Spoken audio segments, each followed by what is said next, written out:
Hello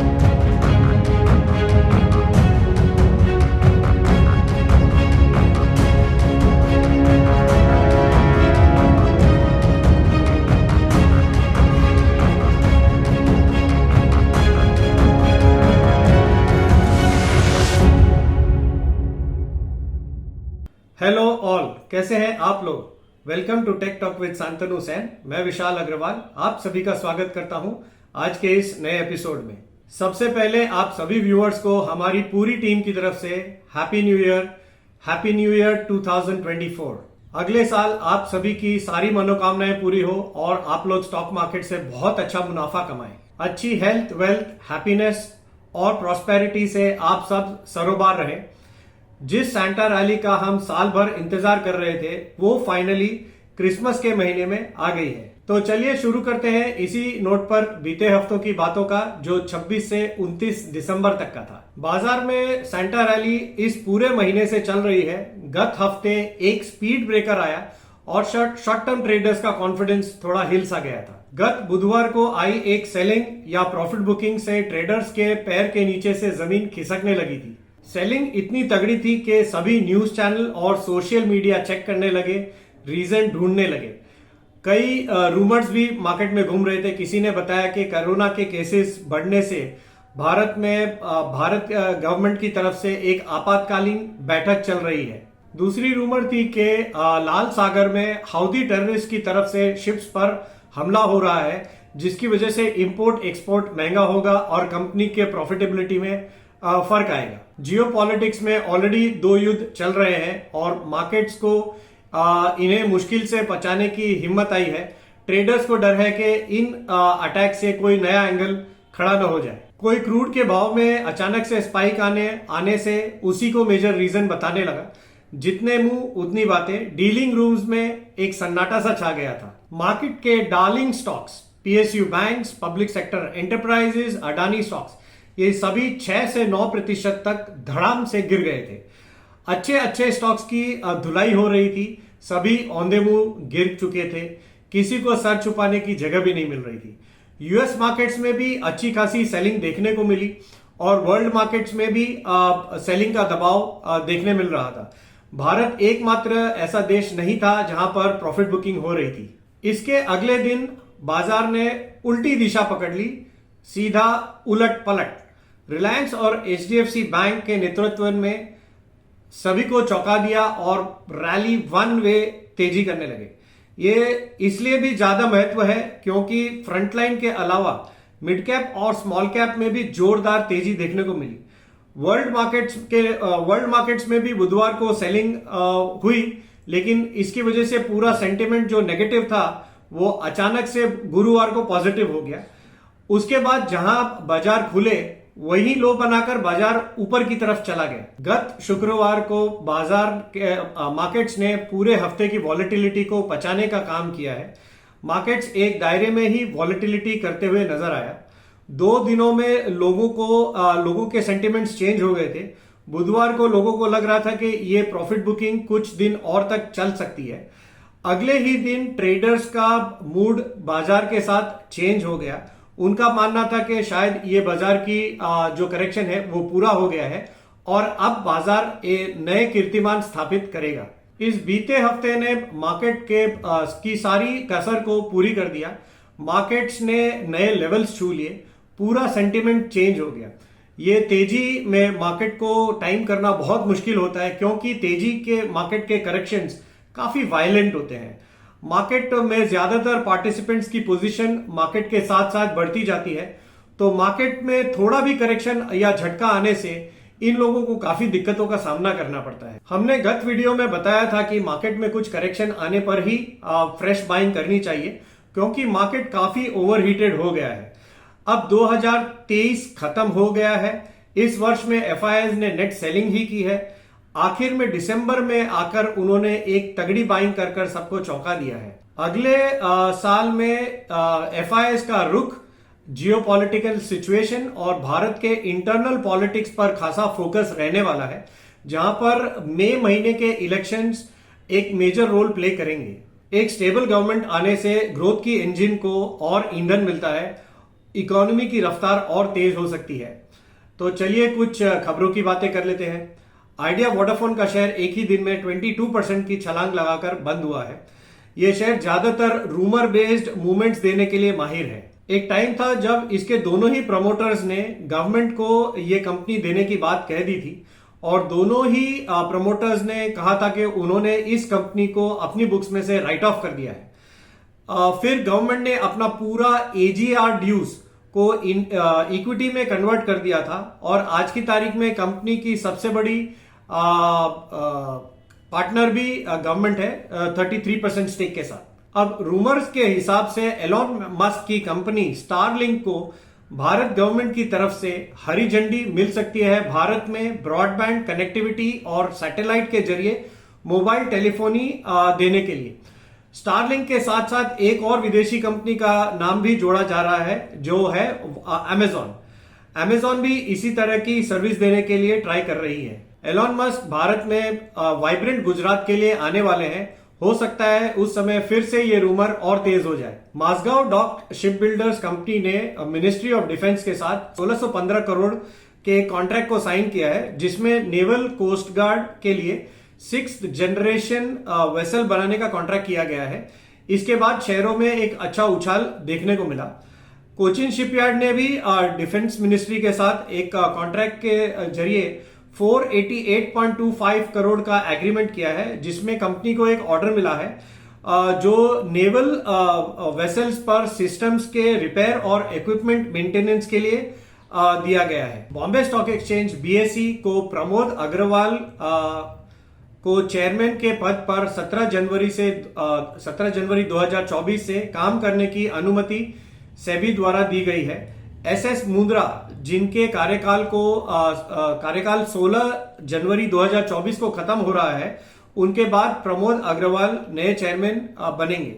इसके पहले प्रमोद अग्रवाल कोल India के सर्वोच्च पद पर अपनी सफल पारी समाप्त कर ये नया दायित्व संभालेंगे। अडानी ग्रीन कंपनी ने 2030 तक 45 गीगावाट क्लीन एनर्जी बनाने का एक एम्बिशियस टारगेट रखा है जिसके फंड रेजिंग के लिए ऑप्शंस के लिए कंपनी ने 26 दिसंबर को मेंबर्स की एक बैठक रखी थी। वहीं रेमंड्स लिमिटेड ने एक नई सब्सिडरी बनाई है जिसका नाम है 10x रियलिटी ईस्ट। नाम से ये कंपनी बनाई गई है जिसका अनाउंसमेंट किया गया जिसके मेन ऑब्जेक्टिव है रियल एस्टेट बिजनेस को डेवलप करना और ज्यादा बढ़ाना। रेमंड लिमिटेड पिछले कुछ वर्षों में काफी फोकस में रहा है। कंपनी ने अपने शेयरों पर मल्टी बैगर रिटर्न्स भी बनाकर दिए हैं अपने इन्वेस्टरों को। इंटरनल फैमिली डिस्प्यूट को लेकर इन दिनों काफी चर्चा का विषय भी बना रहा है ये शेयर। आरईसी लिमिटेड की बात करते हैं। आरईसी लिमिटेड ने भी एक सब्सिडरी बनाई है कंकनी पावर ट्रांसमिशन जिसका उन्होंने अनाउंसमेंट किया है। इसके बाद कंपनी के शेयरों में एक अच्छा उछाल देखने को मिला। सोनाटा सॉफ्टवेयर ने भी अमेगा ग्रुप के साथ में एक बड़ा कॉन्ट्रैक्ट साइन किया है। अमेगा ग्रुप कन्वेयर बेल्ट्स और पावर ट्रांसमिशन के ग्लोबल लीडर है। सोनाटा सॉफ्टवेयर ने इन्वेस्टरों को बहुत तगड़ा रिटर्न बनाकर दिया है। इस शेयर के भाव मात्र 9 से 10 रुपए चलते थे 2001 में। इस साल कंपनी ने हाई बनाया है 775 रुपीस का। यह है इन्वेस्टर पेशेंस का बोनस। ऐसे ही कई सारे एग्जांपल्स हैं जिसमें कंपनी ने मल्टीफोल्ड रिटर्न्स दिए हैं। ये कोई रिकमेंडेशन नहीं है, ये सिर्फ एक एग्जांपल है उन इन्वेस्टरों के लिए जो पेशेंटली अपने अच्छे स्टॉक्स पर बैठे रहते हैं और मल्टीफोल्ड रिटर्न्स का आनंद लेते हैं। सुजलॉन लिमिटेड को केपी ग्रुप की तरफ से 193 वाट का रिपीट ऑर्डर मिला है। ये प्रोजेक्ट गुजरात में विंड और सोलर एनर्जी का हाइब्रिड प्रोजेक्ट है। कंपनी 2.1 मेगावाट कैपेसिटी के 92 टर्बाइन्स बनाकर देगी। वहीं ICICI Lombard general insurance company ने रिलायंस इंडस्ट्रीज में 0.0059% स्टेक 101 करोड़ में खरीदा है जिसके बाद कंपनी के शेयरों में 1% की गिरावट देखी गई। अशोक लेलैंड को तमिलनाडु स्टेट ट्रांसपोर्ट कॉरपोरेशन की तरफ से 552 ultra low diesel entry diesel की नॉन एसी बसेस का लैंडमार्क ऑर्डर मिला है। ये ऑर्डर 500 करोड़ का है और इसे अप्रैल से जुलाई 2024 तक में पूरा करना है। टीटागढ़ रेल सिस्टम्स लिमिटेड ने अपने टॉप मैनेजमेंट में फेरबदल होने की बात बताई है। कंपनी को तेज गति से ग्रोथ हासिल करने के लिए ये चेंजेस करने पड़ रहे हैं। कंपनी ने अनिल कुमार अग्रवाल को डेप्यूटी मैनेजिंग डायरेक्टर और CEO freight rail systems vertical का नियुक्त किया है। जी लिमिटेड में 3.7% का उछाल देखा गया जब सोनी इंडिया ने कंपनी को एक नोटिफिकेशन के जरिए मर्जर डेट एक्सटेंशन डिस्कस करने के लिए इनवाइट किया।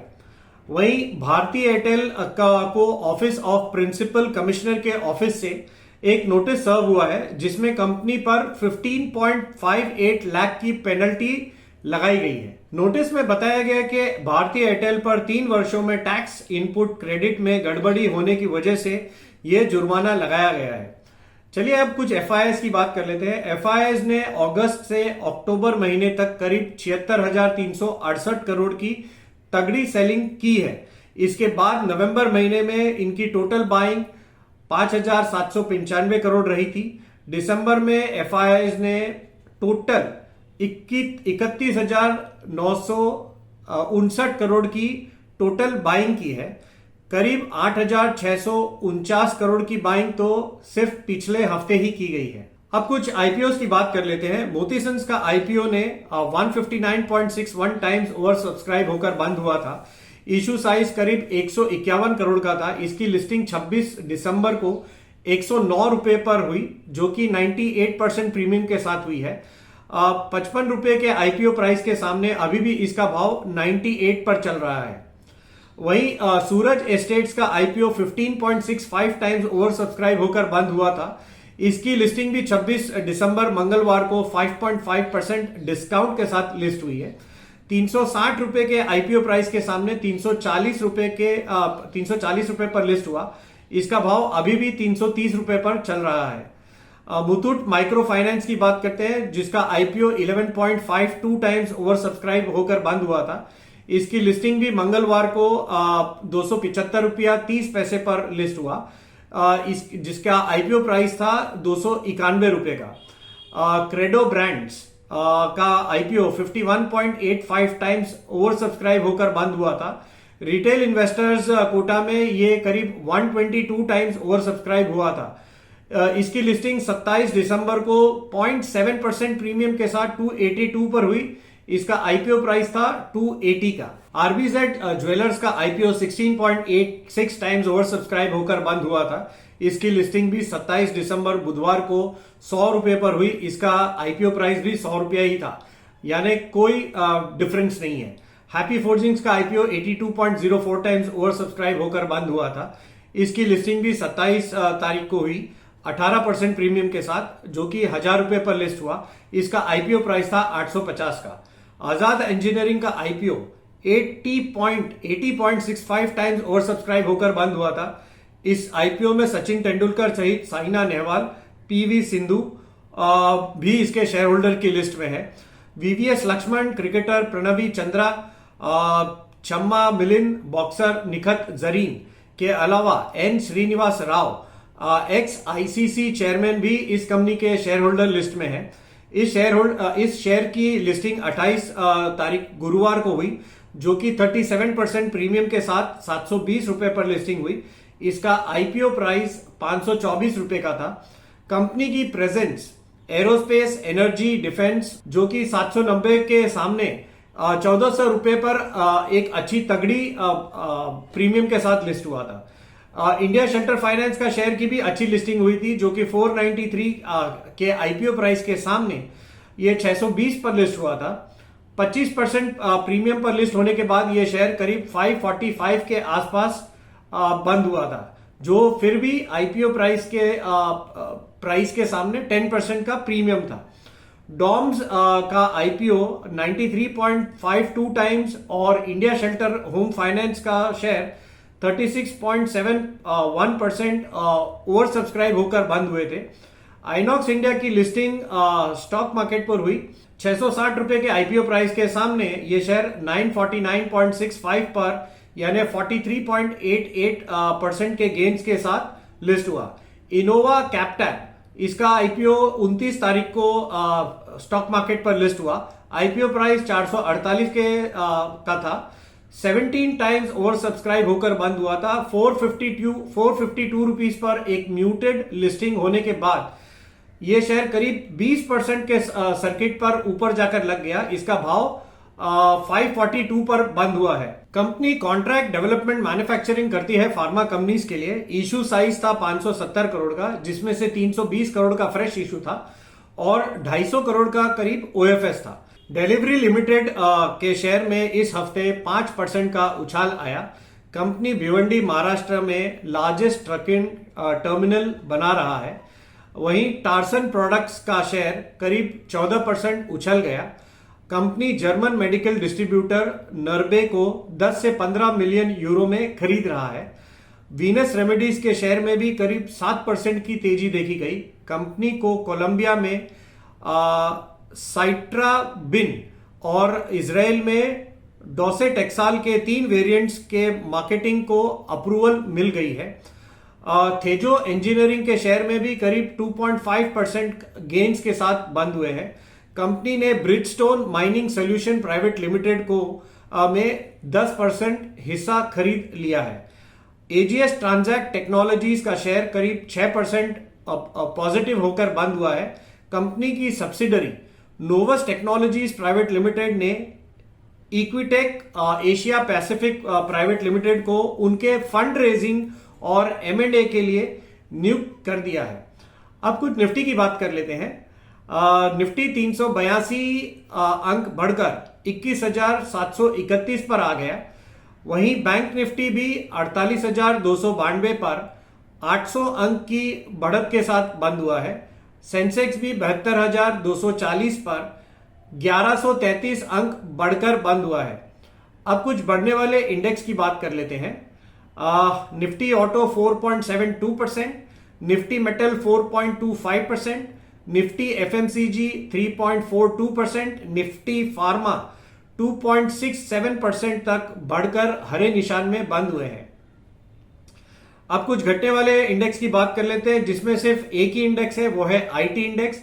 वो भी मामूली 0.034% घटकर बंद हुआ है। अब कुछ बढ़ने वाले शेयरों की बात कर लेते हैं। इस हफ्ते में हिंदुस्तान कॉपर सबसे अग्रणी रहा है, जो कि 20.74% की बढ़त इसी हफ्ते में दिखाई है। वहीं दूसरे शेयर हैं 3M इंडिया, हुडको, Bombay Burmah, Vodafone Idea, national aluminium Nalco, Emami, NLC India, Balaji Amines, Kalpataru projects, Sona BLW और CESC कैलकाटा इलेक्ट्रिक। ये सारे शेयर करीब 11 से 19% तक बढ़े हैं।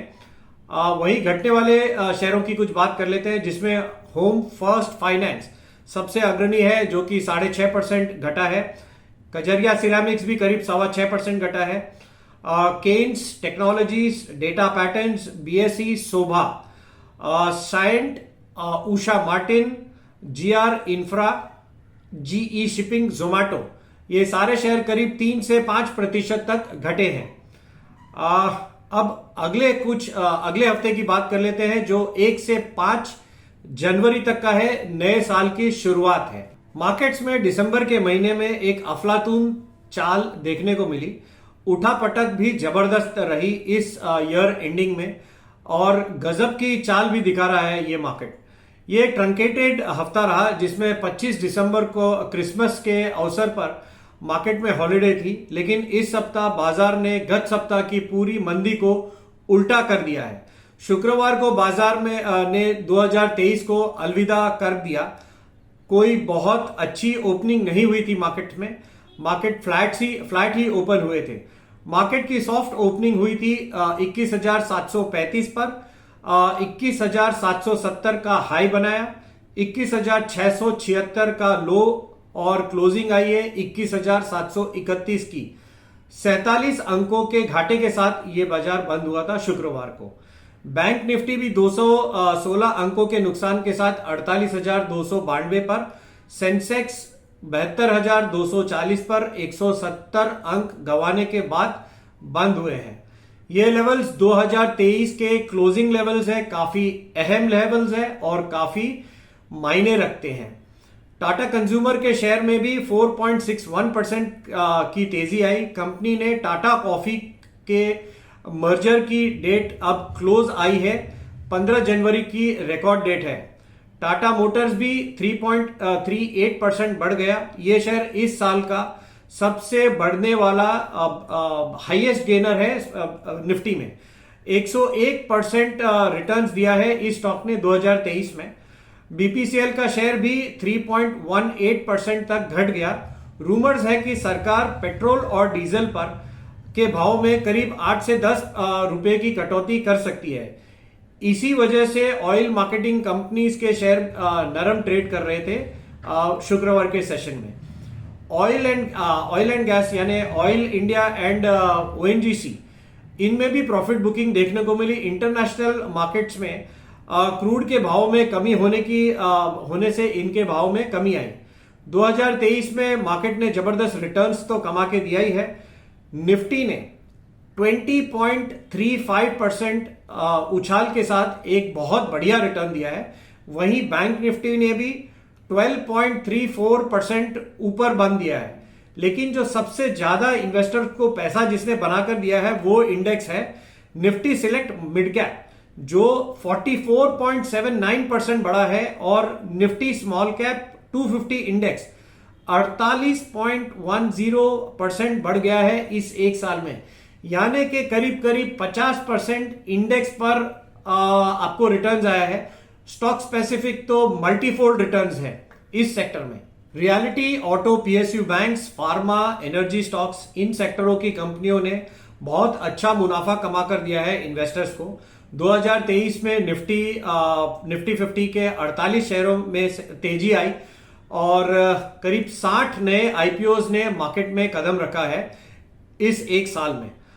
सबसे सफल आईपीओज में जिनमें सबसे पहला नाम, अग्रणी नाम है इरेडा, जिसका आईपीओ 32 रुपए का था। मार्केट में इसका भाव एक समय में 123 रुपए तक चला गया था। इसके अलावा Cyient, DLM, Netweb technologies, Tata technologies, Vishnu Prakash industries, Senco gold के आईपीओ काफी सफल हुए थे। 2023 में सबसे ज्यादा बढ़ने वाले निफ्टी के गेनर्स में टाटा मोटर्स का नाम शुमार है और सबसे ऊपर है 101% रिटर्न्स के साथ।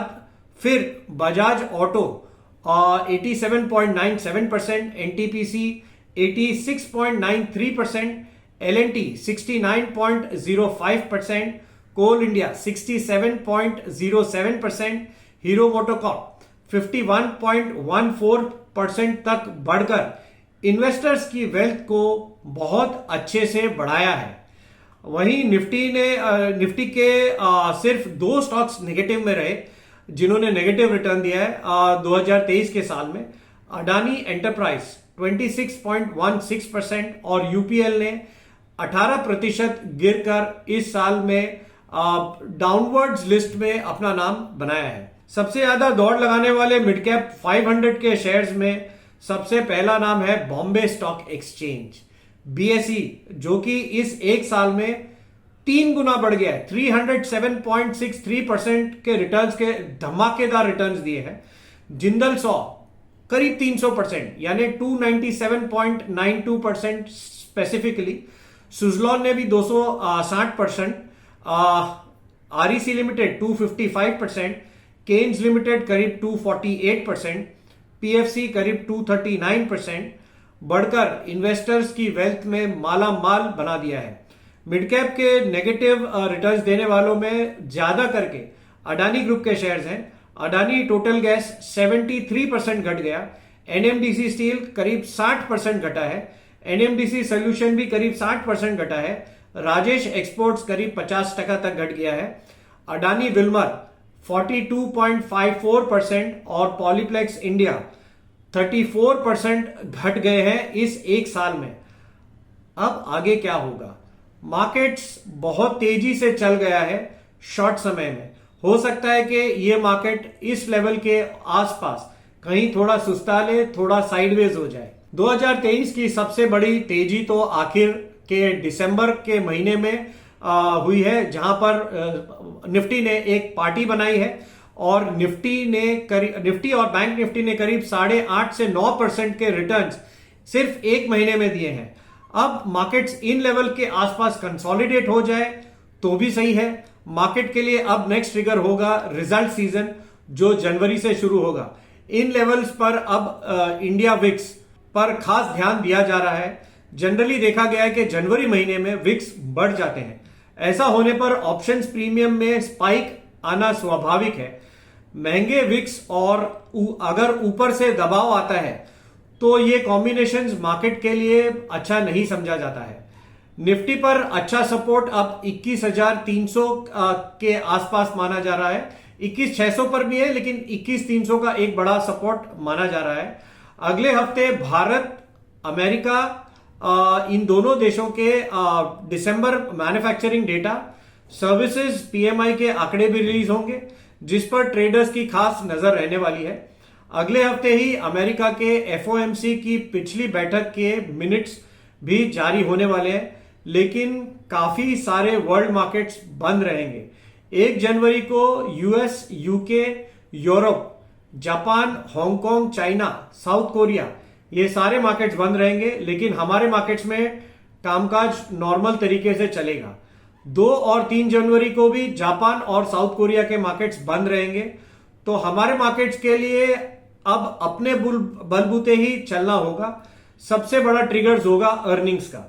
उससे पहले मार्केट्स एक दायरे में रहने का अंदेशा है, कामकाज कर सकते हैं। ऑलरेडी मार्केट्स ने एक अच्छी तेजी का स्ट्रेच विटनेस किया है, जो कि बहुत वर्टिकल तेजी आई है दिसंबर महीने में। मार्केट्स में अब कोई भी डिप आए तो अच्छी क्वालिटी के स्टॉक्स में निवेश करने से फायदा हो सकता है। दादा, ये हमारी तरफ से फंडामेंटल और डेटा एनालिसिस था। अब आप बताइए कि मार्केट्स आपको टेक्निकली क्या लग रहा है। ओवर टू यू दादा। नया साल का बात टेक्निकली आज हम लोग बात करेंगे 2024 का पहला हफ्ता, 1 तारीख से 5 तारीख को। हालांकि एक फेस्टिव और छुट्टी का मोड है 1 तारीख को, लेकिन 2 तारीख से मेरे हिसाब से बाजार में फिर से चालू हो जाएगा बाजार का हाल हकीकत, मोमेंटम जो भी बोलते हैं। But as per the year is concern, 2023 मेरे हिसाब से कम, किसी को कम किसी को ज्यादा, थोड़ा और ज्यादा हुआ, लेकिन मोटा मोटी इन्वेस्टर और ट्रेडर के लिए ठीक ठाक यार मतलब साल किया है। होपफुली 2024 अच्छा ही होगा, लेकिन उम्मीद यही है कि 2024 में सबको ठीक ठाक चले, बाजार शेयर बाजार से इनकम हो। बट वोलेटिलिटी इज कंसर्न, वो दिमाग में रखना पड़ेगा। तो उसी को आगे ले जाने के लिए आज पहले बात करेंगे। निफ्टी डेली चार्ट है और बाईं तरफ निफ्टी बैंक का डेली चार्ट है।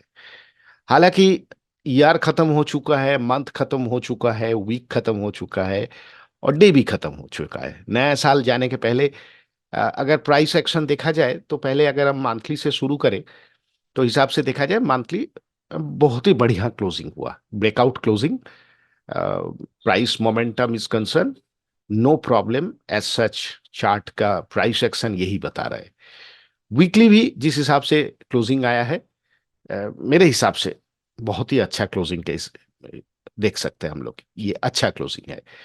डेली में लास्ट डे थोड़ा नया साल का हिसाब से देखा जाए, एक्सपायरी वीक जो है वो चालू हुआ है। एक्सपायरी मंथ माने जनवरी मंथ चालू हो चुका है ट्रेडिंग, बट एक डोजी फॉर्मेशन इंडिसीशन हिसाब से ट्रेडिंग रहा। बट कोई नेगेटिव सिनेरियो तो बना नहीं है as per the daily chart is concern. 13 day में यहाँ है थोड़ा डिस्टेंस बढ़ा हुआ है, यही कॉज ऑफ कंसर्न है।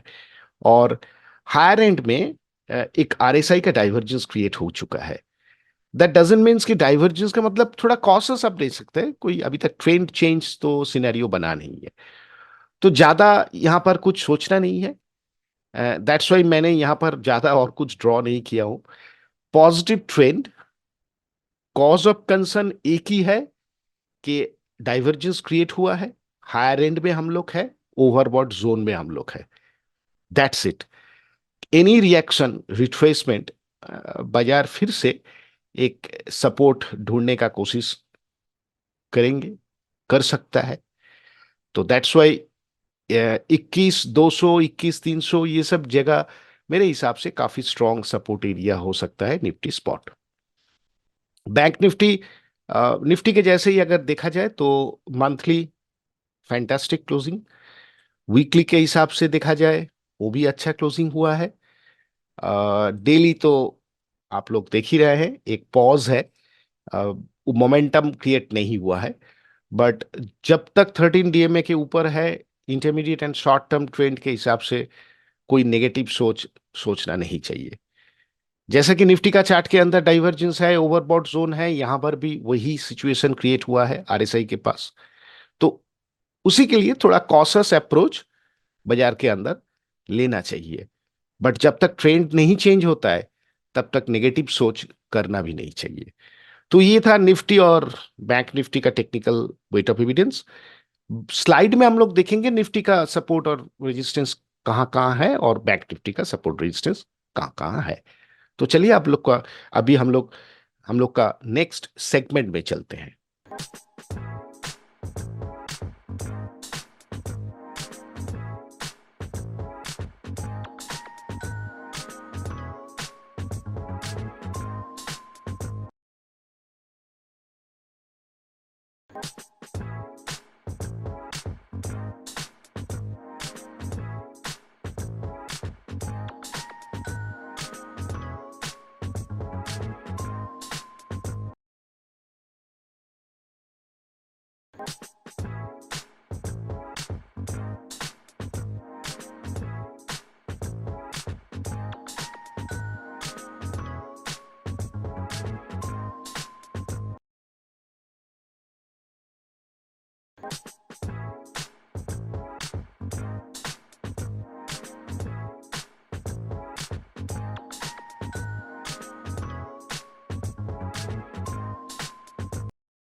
निफ्टी और बैंक निफ्टी के लेवल्स बताने के लिए थैंक यू दादा। अब अपने नेक्स्ट सेगमेंट में चलते हैं जहां पर आप अपने हमारे व्यूअर्स के द्वारा पूछे गए सवालों के जवाब में स्टॉक्स के बारे में बताते हैं। सो प्लीज बताएं दादा, ओवर टू यू। आज जो तीनों स्टॉक के ऊपर हम लोग टेक्निकल विश्लेषण करेंगे वो तीनों स्टॉक है hi tech pipe, PI industry and RBL bank. ये कोई रिकमेंडेशन नहीं है, पहले ही बोल देता हूं। यहाँ आप लोग सबको मालूम है कि यहाँ हम टेक्निकली विचार करते हैं स्टॉक कहाँ पर रुका हुआ है, स्टॉक का पॉजिटिव नेगेटिव फैक्टर क्या है टेक्निकली। बट कोई रिकमेंडेशन का बात हम लोग यहाँ नहीं करते हैं। आप लोग को भी रिक्वेस्ट है, ये स्टॉक लेके बाई सेल का सोचना अभी मत कीजिए। पहले अपना दिमाग लगाइए, टेक्निकल देखिए, उसके बाद आप लोग को कोई डिसीजन लेना है तो कोई सेबी सर्टिफाइड फाइनेंशियल एडवाइजर से सलाह लेके तभी कोई फाइनल डिसीजन में आने का कोशिश कीजिए। तो पहले चलते हैं हाईटेक पाइप का टेक्निकल कंडीशन। देखिए, ये स्टॉक लिस्टेड होने के बाद से एनएससी में जितना डेटा है उसके हिसाब से देखा जाए ये क्लोजिंग एक अच्छा क्लोजिंग है। हालांकि हाईएस्ट क्लोजिंग तो नहीं बोल पाएंगे, वीकली चार्ट इज कंसर्न 115 रुपया 65 पैसा वीकली क्लोजिंग हुआ था 17/11 को। इस बार 115 रुपया 65 पैसा नीचे है, लेकिन अगर मंथली चार्ट देखा जाए तो ये हाईएस्ट क्लोजिंग है। तो दैट्स वाई इस प्राइस एक्शन के अंदर स्ट्रेंथ तो है। मोमेंटम जिस हिसाब से छोटा छोटा राउंडिंग सॉसर का ब्रेकआउट फिर रिटेस्ट फिर ब्रेकआउट, तो ये एक फॉर्मेशन के हिसाब से देखा जाए तो एक अच्छा फॉर्मेशन भी है। 1326 का बीच वाला जगह है, सपोर्ट लिया, और जो पैटर्न क्रिएट हुआ था पैटर्न को भी फिर से वो सपोर्ट के हिसाब से काम में लाया है। और ये चार्ट यही कोशिश कर रहा है, दिखाने का कोशिश कर रहा है कि इस एरिया में जिस हिसाब से ये स्टॉक सपोर्ट लिया और पैटर्न को रिकॉग्नाइज किया है, मेरे हिसाब से ये चार्ट पैटर्न थोड़ा पॉजिटिव चार्ट पैटर्न में कन्वर्ट हो सकता है। अब टेक्निकल वेट ऑफ एविडेंस में चार्ट पैरामीटर के बाद हम लोग जो चेक करते हैं वो है मोमेंटम इंडिकेटर लाइक एमएसीडी। उसमें चेंजेस हुआ है, fast week changes. Interesting changes है मंथली, जो हाईएस्ट फॉर्मेशन में जाने का कोशिश किया दिसंबर महीना बंद होने के बाद। दैट्स वाई वीकली चेंजेस और ज्यादा चेंजेस इस स्टॉक के अंदर एक पॉजिटिव सिनेरियो बनने का उम्मीद हम लोग कर सकते हैं।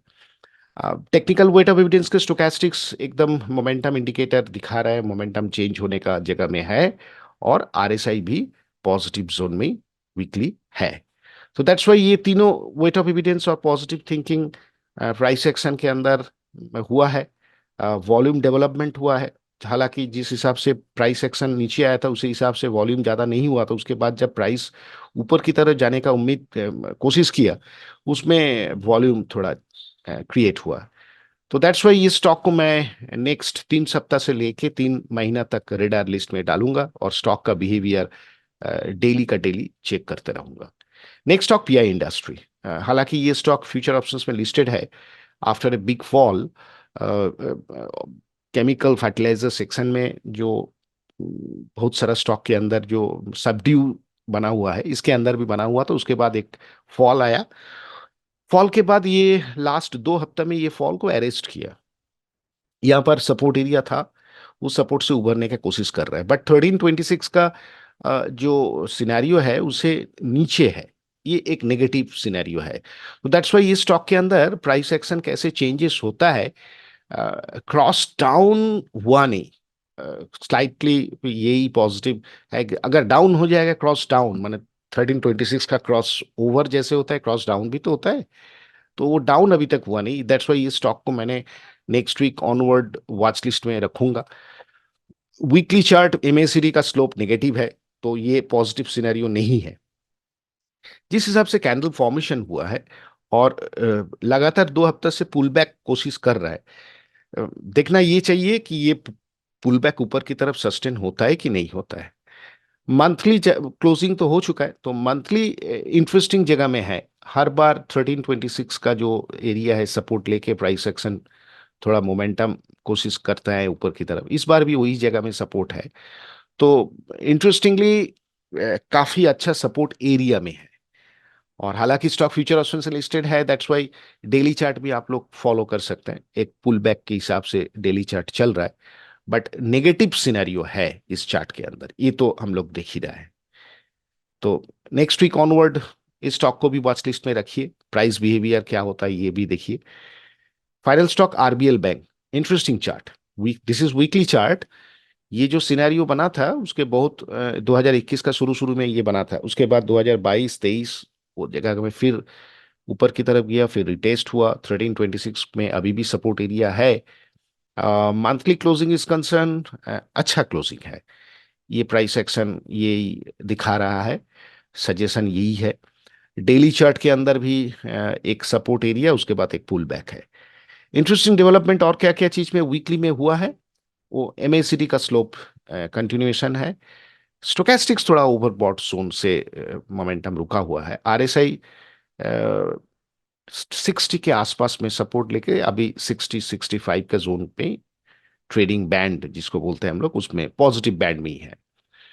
हालांकि वीकली चार्ट है, डोजी फॉर्मेशन, दैट मीन्स ये जो फॉल हुआ था उस फॉल का बाई और सेल, डिमांड एंड सप्लाई के हिसाब से बेयर लोग जो हावी हुआ था वो फिर से लॉन्ग सैडो यही बता रहे, फुल से पुल बैक डिमांड है नीचे की तरफ। तो दैट्स वाई ये तीनों स्टॉक के अंदर जो पॉजिटिव चेंजेस और नेगेटिव चेंजेस हुआ है वो हम लोग बात किए हैं। ये कोई रिकमेंडेशन नहीं है, फिर भी ये तीनों स्टॉक हम आप लोग से रिक्वेस्ट करेंगे कि ये तीनों स्टॉक का टेक्निकल स्टडी और कीजिए घर पे। टेक्निकल जो सलाहकार है उनसे आप लोग बात कर सकते हैं। फिर जाके कोई डिसीजन लेना है तो कोई सेबी सर्टिफाइड फाइनेंशियल एडवाइजर से डिसीजन आप मांग सकते हैं। बट ये एडुकेटिव चैनल है, दैट्स वाई ये तीनों स्टॉक हम एडुकेशन पर्पस के लिए आज बात किया हूँ। चलिए हम लोग का नेक्स्ट सेगमेंट में। स्टॉक्स की जानकारी देने के लिए थैंक यू दादा। अपने नेक्स्ट सेगमेंट में चलते हैं जहां पर आप ब्रेकआउट स्टॉक्स के बारे में बताते हैं, तो प्लीज बताएं दादा, ओवर टू यू।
ये सभी जानकारी देने के लिए थैंक यू दादा। अब अपने लास्ट सेगमेंट में चलते हैं जहां पर हम हमारा डिस्क्लेमर रन करते हैं। This is a completely educative channel. हम जहां पर सिर्फ और सिर्फ एजुकेशन पर्पस के हिसाब से ही व्यू शेयर करते हैं। हमारी गुजारिश है कि हमारे जितने भी ट्रेडर्स हैं, व्यूअर्स हैं, वो अपना कोई भी ट्रेड लेने से पहले अपनी सोच समझ के साथ या किसी सेबी रजिस्टर्ड एनालिस्ट की सोच समझ के साथ ही ट्रेड करें।